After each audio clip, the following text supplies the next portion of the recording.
మొన్న మొండ మార్కెట్లో ఒకటి ఇష్యూ జరిగింది కదా, ఏది మన ఎస్సీ క్యాండిడేట్ మీద ఒక జ్యువెలరీ షాప్ అతను జస్ట్ కార్ తీయమన్నందుకు దాడి చేయడం జరిగింది. పక్కన బీసీ అతన్ని వాళ్ళు వచ్చి ఆగబడితే కూడా వాళ్ళని కూడా కొట్టడం జరిగింది, వాళ్ళ మీద కేసు కూడా వాడడం జరిగింది. అసలు ఈ దాడి చేయడం కరెక్టేనా? తప్పంట, కొట్టదు అట్లా. వాళ్ళు కొట్టడం చాలా తప్పది. బీసీలు ఎస్సీలు కానీ మనల్ని కొట్టడం తప్పది. ఏదైనా ఉంటే మాట్లాడాల్సింది. కొట్టదు కొట్టడం దానివల్ల వాళ్ళకు నష్టం, మనకేం కాదు. తెలంగాణ బిడ్డలను కొట్టడం చాలా వరకు తప్పు. ఇప్పుడు మారవాళ్ళు ఎప్పటి నుంచో బిజినెస్ చేసుకుంటూ ఉన్నారు, కానీ వాళ్ళు బిజినెస్లు ఎవరైనా ఎక్కడైనా చేసుకోవచ్చు, కానీ ఇక్కడ చేసుకోవచ్చు. ఇక్కడ తెలుగులో భారతదేశం మొత్తం పోయి రాజస్థాన్లో, గుజరాత్లో, మన ముంబైలో కూడా ఉన్నారు చాలా చోట్ల. ఇట్లా ఈ విధంగా దాడి చేసి కులం పేరు అడిగి దాడి చేయడం కరెక్టేనా విమర్శిస్తూ ఉన్నారు, గో బ్యాక్ అని అంటూ ఉన్నారు. కులం పేరు చెప్పడం తప్పది. కులం పేరు చెప్పొద్దు. కులం పేరు చెప్పకుండా వాళ్ళు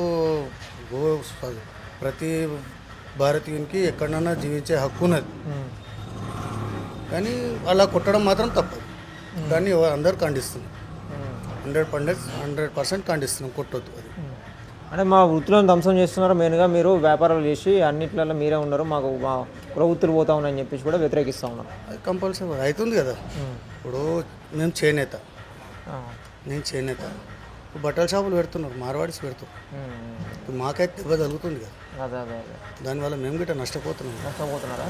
అట్లా మనకు కొంచెం ఉంది, అది అట్లా చేయడం తప్పు. వాళ్ళు ఇక బిజినెస్ పరంగా వస్తున్నారు, కానీ మన అసలు తక్కువ వాళ్ళు మాత్రం మనగా జరిగిపోతున్నారు. అంతే, అది కరెక్ట్ కాదు. అంటే వీళ్ళు బిజినెస్తో పాటుగా వీళ్ళు మొత్తం ఊళ్ళలో కూడా వేయరు, ఊళ్ళలో కూడా మొత్తం షాపులు పెడతా ఉన్నారు, మొత్తము మాకు నష్టం జరుగుతూ ఉందని చెప్పేసి కూడా ఇప్పుడు నల్గొండలో కూడా ఉద్యమం చేస్తూ ఉన్నారు, మొత్తం బంద్ పెట్టి. అది అవుతుంది కదా సార్. ప్రతి ఒక్క ఏరియాకు కంపల్సరీ వాళ్ళు వస్తున్నారు, చేస్తున్నారు. వాళ్ళు చేస్తున్నారు. దానికి ఎట్లుందంటే వాళ్ళు మొత్తం ఉన్న రాజస్థాన్ వాళ్ళందరూ ఈయనే ఉన్నారు. హైదరాబాద్లో చూడండి, ఎక్కడ చూడండి, గల్లీకి ఒక 10 దుకాణాలు 3 దుకాణాలు వాళ్ళు ఉంటాయి కంపల్సరీ. అది చూడండి, ఆలోచించి చూసుకొని. అది మాత్రం మన తెలంగాణలో బిడ్డలను మాత్రం కొట్టడం 100% వ్యతిరేకిస్తాం. నేను కూడా దానికి కొట్టడం తప్పే అని చెప్తున్నాను. అయితే వీళ్ళు బిజినెస్ చేయకపోగా మళ్ళీ ఇక్కడ ఉన్న వ్యక్తులు, తెలంగాణ వ్యక్తుల్ని వర్క్లో పెట్టుకోకపోగా వాళ్ళకి సంబంధించిన వ్యక్తులను తీసుకొచ్చి పెట్టుకొని ఉంటారు, మాకు స్థానికంగా వర్క్ తీసుకోవట్లేదు, అయినా కూడా మాకు ఇబ్బంది కలిగిస్తూ ఉన్నారని చెప్పి చెప్తాను. వాళ్ళ మనసులో వాళ్ళే పెట్టుకుంటారు. మన వాళ్ళని ఎవరు ఎప్పుడు పెట్టుకోరు. నువ్వు ఏదైనా మార్వాడి షాప్లో మన వాళ్ళు ఉన్నారా చూడు, ఎప్పుడు ఉండరు. వాళ్ళకి సంబంధించిన పర్సన్లను తీసుకొస్తారు, వాళ్ళని పెట్టుకొని వాళ్ళే చేస్తుంటారు అందరు. మన వాళ్ళని మాత్రం తీసుకో. ఏదైనా సరే చిన్న స్వీట్ షాప్లో అయినా చూడు, మన పర్సన్ ఉండడు, వాళ్ళ పర్సనే ఉంటాడు. అది గమనించాడు. అది ఉన్నది వాళ్ళ అట్లున్నది అన్నట్టు. మన వాళ్ళని పెట్టుకుంటే మనోడు పెద్దగా అవుతాడు కదా ముందే, అట్లా కానియారు అన్నట్టు. అంటే ఇప్పుడు ఇట్లా జరగడానికి కారణం ఏదని మీరు అనుకుంటా ఉన్నారు? ఇట్లా జరగడానికి అంటే ఇప్పుడు వ్యాపారంగా కానీ ఇట్లా మెయిన్గా వాళ్ళ పర్సనల్గా ఏదైనా ఉంటే కొట్టిండొచ్చు. అది దానికి ఖండిస్తున్నాము. ఏమంటారు మన తెలంగాణ బిడ్డలను కొట్టడం మాత్రం కరెక్ట్ కాదు నేను చెప్పేది. అన్న బీసీలు ఎస్సీలను కొట్టడం, అది వచ్చిన వాళ్ళని మధ్యలో వచ్చిన వాళ్ళని కూడా కొట్టడం ఎంతవరకు కరెక్ట్? అది ఎవరు ఒప్పరు. అది దాన్ని మేము అట్రాసిటీ కేసు అవుతుంది, కంపల్సరీ అవుతుంది, చేయాల్సిందే కానీ అలా కొట్టడం తప్పదు. ఎవరు ఒప్పరన్నా, దాన్ని ఎవరు ఒప్పరు. కొట్టడం ఇట్లా నువ్వు వచ్చి నీకు రాంగ్ పార్కింగ్ పెట్టుకొని మనం అడిగినందుకు కొట్టడం ఎంతవరకు కరెక్ట్? అది సమంజసం కాదు. దానికి ప్రతి భారతీయుడు వ్యతిరేకించాల్సిందే. అది అందులో నేను ఒకని. అంటే ఇప్పుడు వ్యాపారాలు చేసుకోవడము ఎంత అంటే వీళ్ళు ప్రభుత్వము వీళ్ళకు సహకారం అందిస్తున్నా కూడా, అయితే ఇప్పుడు వీళ్ళు కొంతమంది స్టాకు ఏదైతే ఉన్నదో డూప్లికేట్ స్టాకు దానిలో కలిపి అమ్మేసే ఉన్నారు అని చెప్పేసి ఎప్పటి నుంచో ఉన్నది. ఇప్పుడు కూడా అట్లే ఉన్నదా? ఏమన్నా దాని విషయంలో మనకి అది కిరాణా షాపులు ఏదైతే ఉన్నాయో, కిరాణా షాపులలో సెకండ్ మాల్ చెప్పడానికి రాదు కదనా. ఇప్పుడు ఎవరి దందా వాడు చేసుకుంటున్నాడు. వాడు కల్తీ చేస్తుండా, దాంట్లో ఏం చేస్తుండా మనమైతే పోయి చూడలేము కదా. ఉంటే ఉండొచ్చు కానీ చెప్పలేము. మనమైతే దాన్ని పక్కా కన్ఫామ్ అయితే చేయలేము. ఉండొచ్చు కావచ్చు, మంచి చేస్తారు చెడు చేస్తుండొచ్చు, చెప్పలింకే రాదు కదా. దాంట్లో ఏం చేయలేం మనం. ఎవరి బిజినెస్ వాంది, ఎవరి దందా వాంది. దాంట్లో వాడు తప్పు చేస్తున్నాడు నేను చూడండి, నేను ఎట్లా చెప్పగలుగుతా? చెప్పలేను కదా. అందుకు మనకు దాని విషయంలో మనం జోక్యం చేసుకోలేము. ఏం చేస్తారా మీరు? నేను జాబ్ చేస్తాను, ప్రైవేట్ జాబా? మొన్న ఒకటి ఇష్యూ అయింది, మార్వాడి ఇది వాళ్ళది దాడి చేయడం జరిగింది ఏసీ క్యాండిడేట్ మీద. దాని మీద కేసు కూడా రావడం జరిగింది. దాడి చేయడం కరెక్టేనా? లేదు, రాంగ్. అది చేయొద్దు కదా. అందరు కలిసిమెలిసి చేసుకోవాలి పనులు. ఎందుకంటే ఇప్పుడు ఇండియా అందరిలో ఎక్కడికి పోయి మన బిజినెస్ చేయొచ్చు. మరి ఏంటంటే ఎక్కువ వాళ్ళది గ్రూప్ అయిపోతే ఏంది ఇట్లా దాడులు చేయడం రాంగ్. అది చేయదు అట్లా. అందుకే కలిసిమెలిసి చేసుకుంటే మంచిగా ఉంటుంది. అట్లా వాళ్ళు ఏమంటారు అంటే, మీరు వ్యాపారం చేసుకుంటే చేసుకోర్రి, వ్యాపారం చేసుకుంటూ పోగా ఇంకా ఇక్కడ ఉన్న స్థానికంగా ఉన్న ఎవరైతే ఉన్నారో వాళ్ళనే పెట్టుకుంటూ ఉన్నారు, వరకు మా వాళ్ళని కూడా పెట్టుకోవాలి అని చెప్పేసి అంటూ ఉన్నారు, డిమాండ్ చేస్తూ ఉన్నారు. ఇప్పుడు మన వాళ్ళకంటే ఇక్కడ అంటే అంత వాళ్ళు ఏం చేస్తారు, వాళ్ళు 16 గంటలు పని చేపించుకుంటారు. వాళ్ళు మార్వాడీస్ 16 గంటలు పని చేపించుకుంటారు. పొద్దున 9 గంటలకు అయితే వాడు 10, 10:30, 11 అవుతుంది వాడికి. మనకు అదే బిజినెస్ కాబట్టి వాళ్ళు అదే పని మీద వాళ్ళు ఏం చేస్తారంటే వాళ్ళ ఊర్లోకేం చేసుకుంటారు. వాళ్ళు తెచ్చుకొని వాళ్ళే పెట్టుకుంటారు. వాళ్ళు ఏంటంటే వాళ్ళకు తిండి తినుడు ఉండనీకే అవి అన్నీ వాళ్ళు సౌకర్యాలు ఇస్తారు. ఇప్పుడు వాడు ఊరికి పోతుండంటే వానికి పైసలు ఇస్తారు, అప్పుడు పైసలు ఇస్తారు. అట్లా ఇప్పుడు మన తెలంగాణలో అంటే 16 గంటలు మన వాళ్ళు చేయలేము. ఎక్కడికి లేదు ఆ రూల్. అది 16 గంటలు చేయాలంటే చాలా కష్టం. 8 గంటలే చేస్తారు. 8 గంటలు అంటే 10 గంటలు డ్యూటీ లాగానే ఉంటుంది. డ్యూటీ లాగానే అడుగుతారు. డ్యూటీ లాగానే 10 గంటలు, 8 గంటలు లేకుంటే 10 గంటల ప్రైవేట్ జాబ్ అంటే. దానికన్నా ఎక్కువ అంటే చాలా కష్టం. అది అందుకోసం వీళ్ళంటే ఇది మార్వాడీస్ పెట్టుకోరు. మేము చేసినట్టు మేము ఎట్లా చేస్తే అట్లా చేయాలి మీరు అని వాళ్ళు ఇట్లా దమాచి పెడతారు. అందుకే పెట్టుకోపోవడానికి కారణం అదే కారణం అసలు. ఓకే.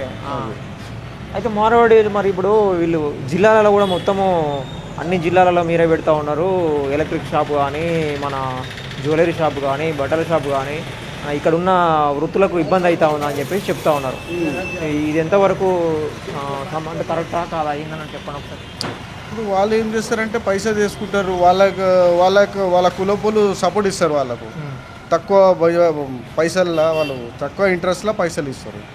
అది వాడు వీళ్ళకి మారవాడు వాళ్ళకి ఇస్తే వాడు బిజినెస్ పెట్టుకుంటారు. ఇప్పుడు మన తెలంగాణలో మన వాళ్ళకి ఇయ్యరు కదా. సో అట్లా మన తెలంగాణలో సపోర్ట్ ఇవ్వాలంటే అన్నదమ్ములే సపోర్ట్ ఇయ్యారు. ఇప్పుడు బయటోడే ఓడిస్తారు సార్. అట్లా అది ఉన్నది అసలు. అంటే ఈ వృత్తులను వీళ్ళు కావాలనే మొత్తము కల్చర్నే పాడేయడానికి వచ్చారు వీళ్ళు అని చెప్పేసి అట్లా కూడా చెప్తా ఉన్నారు. అది కూడా నిజమేనా? కల్చర్ అంటే ఇప్పుడు వాళ్ళు నార్త్ సైడ్ కదా, ఇప్పుడు మన తెలంగాణ వాళ్ళది నార్త్ సైడ్ వాళ్ళది పాటిస్తుంటారు, మనదేమో తెలంగాణ మనం పాటిస్తూ ఉంటాం అంతే. మరి వాళ్ళ వాళ్ళైతే మన బోనం ఏదైతున్నా వాళ్ళు మొక్కరు, వాళ్ళ దేవుని మాత్రమే మొక్కుతారు, వాళ్ళ కల్చర్ మన మీద రుద్దడానికి వచ్చారు అని చెప్పేసి చెప్తా ఉన్నారు. అంటే వాళ్ళ కల్చర్ మనం ఎందుకు చేస్తారు? ఇప్పుడు దీపావళి వాళ్ళే చేస్తారు. ఇప్పుడు మనం అంటే దసరా చేస్తాం, మనం దసరా చేస్తాము, దీపావళి చేస్తాం, అన్ని పండుగలే చేస్తాం. ఖాళీ వాళ్ళు ఏం చేస్తారంటే దీపావళి చేస్తారు. దీపావళి ఎక్కువ వాళ్ళే చేస్తారు మంచిగా. ఓకే. ఎందుకంటే వాళ్ళకు నార్త్ సైడ్లో ఇప్పుడు గణేశునికి లక్ష్మి అని వాళ్ళే ఎక్కువ మంచిగా పూజ చేస్తారు. మన తెలంగాణ ఏంటంటే అన్నీ ఫెస్టివల్ అన్నీ మంచిగా చేస్తారు. మన వాళ్ళు బోనాలు కానీ, మన ఉగాది కానీ, ఏమైనా కానీ అది మంచిగా చేస్తారు. మరి ఇప్పుడు వీళ్ళు మార్వాడి సరే ఏడైనా వ్యాపారం చేసుకోవాలి, జిల్లాలో అన్నిట్లలో చేస్తూ ఉన్నారు, వాళ్ళని వేరే జిల్లాలో కూడా పెడతా ఉన్నారు. మరి వాళ్ళ వల్ల మన ఇక్కడ ఉన్న పీపుల్కి ఇబ్బంది అవుతా ఉన్నదా? అట్లాతో ఏం కాదు, అట్లా ఇబ్బందితో ఏం కాదు. ఇప్పుడు మనం అట్లా 16 ఇప్పుడు ఆయన ఆడికించి వచ్చి బిజినెస్ చేస్తుందంటే 16 గంటలు ఆడు కూర్చుంటాడు. సీట్ మీద కూర్చొని ఆ బిజినెస్ చేయాలంటే ఎంత ఓపిక ఉండాలి. వాడు మన దగ్గర ఏంటంటే సండే మండే ఉంటుంది మన దగ్గర. వాళ్ళ దగ్గర సండే మండే ఏమున్నది, ఎప్పుడు నెల ఏమంటే సంవత్సరంకి 362 days కంపల్సరీ ఉంటారు వాళ్ళు దుకాణాలకి. పొద్దున వచ్చిందంటే పొద్దున్న 9 గంటలకు వచ్చిందంటే మళ్ళీ 10-10:30 దాకా ఉంటాడు. మనలో ఏంటంటే ఇప్పుడు ఏమైనా ఫెస్టివల్ వచ్చింది అనుకో బంద్ 2 రోజులు అట్లా ఉంటాయి మన దగ్గర. సండే ఉంటుంది బంద్ చేస్తారు. వాళ్ళు అట్లా కాదు, సండే కానీ ఏమన్నా కానీ కుల్లనే ఉంటుంది. వాళ్ళు ఎవరితో చచ్చిపోతే ఒక్క దినం బంద్ చేస్తారు. అది ఒకటి దినం అట్లా. మిగతా దానిలో ఏం బంద్ చేయరు. పెళ్ళి అయితే 2 రోజులు బంద్ చేస్తారు. అది ఒక దినం బంద్ చేసి పొద్దున వాడు వేరేలకు కూర్చోబెట్టి పనోనికి అది చేసుకొని వచ్చి మళ్ళీ 4 గంటలకు బంద్ చేసి అప్పుడు పోతాం. అట్లా మెయింటైన్ చేస్తారు వాళ్ళు. వాళ్ళు అట్లా చేస్తుర్రని అట్లా పికప్లో వస్తారు. ఇప్పుడు మన వాళ్ళు అంటే మన వాళ్ళు ఇన్ని ఫెస్టివల్స్ ఉన్నాయి, ఇన్ని అవి ఉన్నాయి. మనకి ఏంటంటే 8 గంటలు 9 గంటలు 10 గంటలకే దాలు. 16 గంటలు అంటే మన వాళ్ళు చేయలేరు. మనం చేస్తాం. మనం రూల్ స్టాఫ్ సిస్టమేటిక్గా మనం నడుస్తాం. వాళ్ళది అట్లా కాదు, 16 గంటలు కంపల్సరీ చేయాలంట. మరి ఇక్కడ ఉన్న పీపుల్కి ఇబ్బంది అవుతా ఉందా, ఈ ఏరియా పీపుల్కి? ఇప్పుడు వాళ్ళు ఊర్లకేంచి తీసుకుంటారు అంతా. ఇక్కడ మనోళ్ళకు ఊర్లకేంచి తీసుకుంటారు. మనోళ్ళు లేదు, చాలా తక్కువ. అది ఇప్పుడు ఇక్కడ అంతా ఉన్నారు షాప్స్లో, అంతా వాళ్ళే ఉన్నారు. మన తెలుగు వాళ్ళు ఎవరు లేరు, మన వాళ్ళు చేయలేరు. అట్లా పని చేపించుకుంటారు వాళ్ళు అట్లా. అయితే ఇంకోటి మార్వాడి దగ్గర ఈ మాల్ ఏదైతే ఉన్నదో మాల్లో సెకండ్ మాల్ కలిపి కూడా అమ్ముతూ ఉన్నది. గతంలో కూడా విమర్శలు వచ్చినాయి, ఇప్పుడు కూడా వస్తూ ఉన్నాయి. అది నిజమేనా? మనం చూసి మనం దానికి ఐడియా లేదు, మనం చెప్పలేము. మనం చూసింది చూస్తే చెప్పడానికి వస్తుంది, మగర్ అది చూడలేదు మనం చెప్పలేము కదా అట్లా. ఓకే.